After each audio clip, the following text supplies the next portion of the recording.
Previous Gala Kessler, The Washington Post Corey Stewart, left running in the Virginia primary for the Republican candidate slot for U.S. Senate takes a selfie with voter Dan Jones at the First Baptist Church voting precinct on election night in Woodbridge, VA, Tuesday, June 12, 2018. Democratic candidate Van Ward, who is running in the 7th District primary against Abigail Spanberger, shakes hands with the Rev. Gene Woodson, pastor of the Mount Pleasant Baptist Church in Kaine, VA, as Ward campaigns outside Henrico High School in Richmond, Virginia, Tuesday, June 12, 2018. The Rev. Woodson's church is not in the district, but his residence is. Bob Brown, Richmond Times-Dispatch via AP. Sound Gallery will resume in seconds. Rhian McAdams, Center, candidate for the 4th District Republican nomination to run against Congressman A. Donald McKeechan, D4TH, his wife, Jade McAdams, left, and Sen. Amanda Chase, our Chesterfield, right, celebrate as his win is announced at his victory party at the Richmond Marriott in Richmond, Virginia, Tuesday, June 12, 2018. Bob Brown, Richmond Times-Dispatch via AP. File, in this November 4, 2014 file. Photo. Representative Barbara Comstock, RVA, speaks in Ashburn, VA. Comstock won the GOP primary in her Northern Virginia district Tuesday, June 12, 2018, fending off a challenge on her right from Air Force veteran Shaq Hill. AP photo. Alex Brandon. File. Virginia State Senator Jennifer Wexton takes the podium after winning the Democratic nomination for Virginia's 10th congressional district, as she addresses her supporters in Sterling, VA, Tuesday, June 12, 2018. She will face two-term incumbent Rep. Barbara Comstock. Jahi Chikwindiu, The Washington Post via AP. Gala Kessler, The Washington Post Corey Stewart, left running in the Virginia primary for the Republican candidate slot for U.S. Senate takes a selfie with voter Dan Jones at the First Baptist Church voting precinct on election night in Woodbridge, VA, Tuesday, June 12, 2018. Next show caption. Gala Kessler, The Washington Post. One of 5. Corey Stewart, left running in the Virginia primary for the Republican candidate slot for U.S. Senate takes a selfie with voter Dan Jones at the First Baptist Church voting precinct on election night in Woodbridge, VA, Tuesday, June 12, 2018. Expand. B. Gregory S. Schneider, The Washington Post. Virginia Republicans turned bright red Tuesday, selecting the more Trump and Trump Corey Stewart as their nominee to challenge Democratic incumbent Tim Kaine for U.S. Senate as primary elections played out in congressional districts across the state. The matchup ensures Virginia will keep relitigating the 2016 presidential race in this fall's election, with Stewart running in outrageous Trump-like fashion against Kaine, who was Hillary Clinton's running mate in her failed bid for the presidency. Start your day with the news you need from the Bay Area and beyond. Sign up for our new Morning Report weekday newsletter. Republican voters preferred Stewart, who has promised a vicious campaign, over a more mainstream option in Del. Nick Freitas, our Culpepper, a former Green Beret who had support from the party establishment. Freitas posted a surprisingly strong challenge, with the lead tipping back and forth until the final precincts reported at nearly 9 p.m. and populous Fairfax County put Stewart over the top. Stewart prevailed with about 45% of the vote to about 43% for Freitas.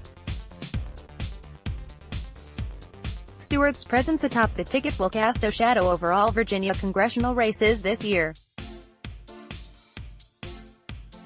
He's sure to excite the most fervent parts of the Republican base, especially in rural areas, but his identification with Donald Trump also is likely to inspire Democratic voters to come out against him. At Stewart's election night party at the Electric Palm restaurant, overlooking the Occoquan River in Woodbridge, supporters erupted in cheers when he was projected the winner.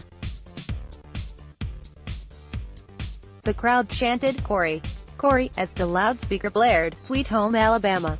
"It's definitely a positive for Virginia," said Jan Hall, who drove to the party from Midlothian. "I've been a supporter of Trump all along, and Corey is on his side. I'm so glad Virginia is staying red." In one of the most closely watched congressional races in the country, State Sen. Jennifer Wexton beat out a field of 5 other Democrats in the 10th District to take on U.S. Rep. Barbara Comstock, a Republican incumbent seen as vulnerable in the Democratic quest to take back control of the House of Representatives. Democrats also appeared to choose Elaine Luria to take on Representative Scott Taylor in the 2nd District in Hampton Roads, and Abigail A. Spanberger to challenge Rep. Dave Bratt in the 7th District outside Richmond. In a year when female candidates are running in record numbers, that means Democrats will run 3 women to challenge vulnerable Republican incumbents in Virginia. "I just feel like rallying that blue wave, getting as much grassroots-based type support as possible," said Democratic voter Janine Callahan, 59, from Oak Hill. "Trump's victory spurred her to get involved in politics," she said. "I think we need to match the sentiment that he was able to rally. Any Republican faces an uphill climb statewide in Virginia, the only southern state that didn't go for Trump 2 years ago." Kaine is a popular former governor with strong support in the suburbs and among African American voters. Voter turnout Tuesday was generally low despite most of the state enjoying mild spring weather. Some in the Washington region may have been distracted by the Capitol's midday Stanley Cup parade, but it didn't stop Democrats from showing up at the polls in greater number than Republicans in many locations. Early absentee voting numbers suggested the Republican Senate primary attracted less enthusiasm than last year's primary for governor. The number of voters who have already cast absentee ballots was down about 10% compared with the same point in 2017, according to data from the Virginia Public Access Project. Virginia, along with a handful of other states, is seen as a key to Democratic hopes for reclaiming a majority in the U.S. House this year. "I feel stronger now than I have in a long time, in terms of trying to counter what this administration has done," said Paul Bowie, a 64-year-old public health advisor from McLean who voted in the Democratic primary. Democrats made big gains in Virginia elections last year, wiping out a 2-to-1 Republican advantage in the House of Delegates. Those gains led the closely divided Virginia legislature to finally vote to expand Medicaid this year under the Affordable Care Act, something the Republican majorities in the General Assembly had resisted for 4 straight years. One issue that resisted cross-party compromise, though, was guns, and that topic seemed high on the minds of voters at polling places around the state Tuesday. "We need to make common-sense gun control legislation," said Deborah Mangano, 55, a voter in Prince William. "We need to get people in who believe the same way and aren't backed by the National Rifle Association." Perhaps the only topic that seemed more polarizing among voters interviewed Tuesday was Trump, who has low overall approval in Virginia but inspires fierce loyalty among a subset of state Republicans.